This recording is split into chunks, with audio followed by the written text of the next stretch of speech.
السواقين يعني في ولاد حلال وفي برضه العناديين شويه وفي ناس خلقها ضيق.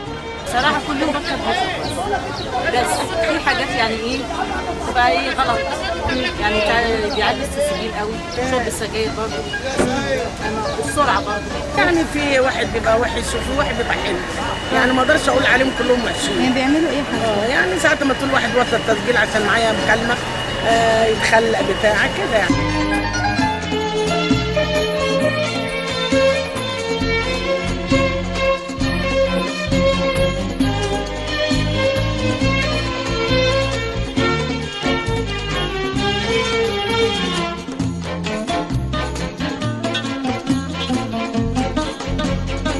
بنزل استيكر قواعد حمل السواق اخلاق تبع جمعيه رساله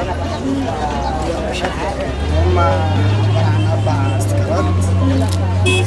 استيكر بتلزق على الازاز قدام، محل اسمه استيكر على الازاز ورا، واستيكرين داخل جوه داخل العربيه. الفايده من الاستيكرات اللي جوه ديت ان الزبون يقرا القواعد بتاع حملة السواق اخلاق، ويشوف لو في حاجات انطبقت على السواق والاخطاء ديت يتصل على نفس الرقم مكتوب على الاستيكر وبيشكي.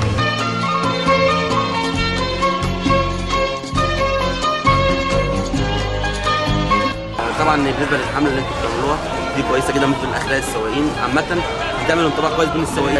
كل السواقين هتمشي بقوانين ملتزمه وعامه هيساعدوا بعض ان هم يبقوا كويسين.